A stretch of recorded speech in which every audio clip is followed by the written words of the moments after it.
When FIP started, my hope was that we could provide teachers with resources and tools that could really help them improve their practice.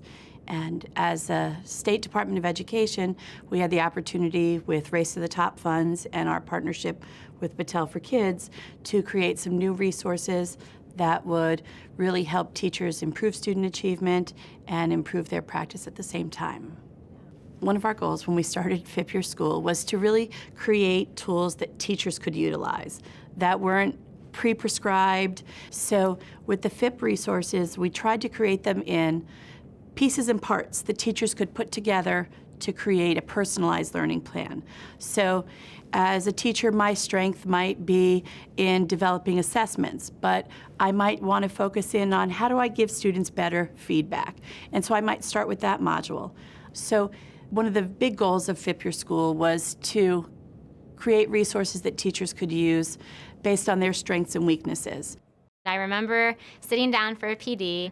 There was a video and he was maybe doing a measurement unit, and I remember watching that and thinking, that's what I've been looking for. Because as a teacher, you're always looking for, the next best way, or, the strategy that will help your kids that year. And you're always searching, just to improve yourself, improve your class, improve your students. And I just remember so many things coming together that day.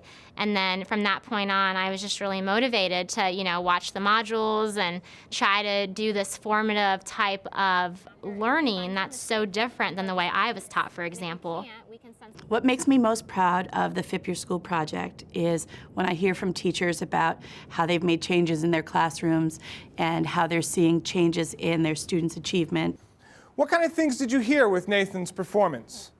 Good and things that he needs to work on. Mackenzie? So we've reached 42,000 classrooms, which means we've reached a good portion of Ohio's students, and we hope to keep moving forward and get in all of Ohio's classrooms so that teachers are using formative instructional practices as part of their everyday work. And what about the last one, defining character? We began some of the FIP practices probably 3 to 4 years ago, talking about learning targets. And initially, teachers would post learning targets, and then we began to see, it's more than just posting the learning targets.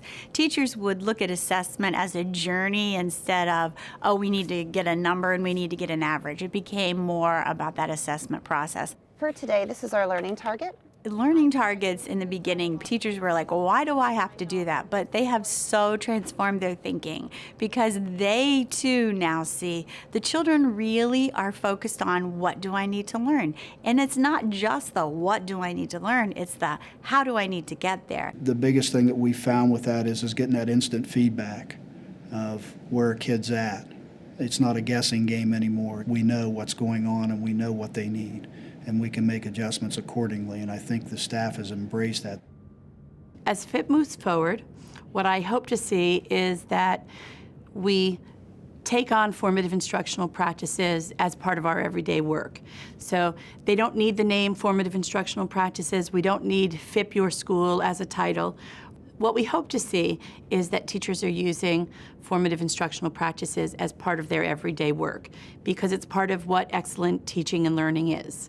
And it's what will help students to achieve mastery or go beyond, and it's what's going to help us improve student achievement across the state.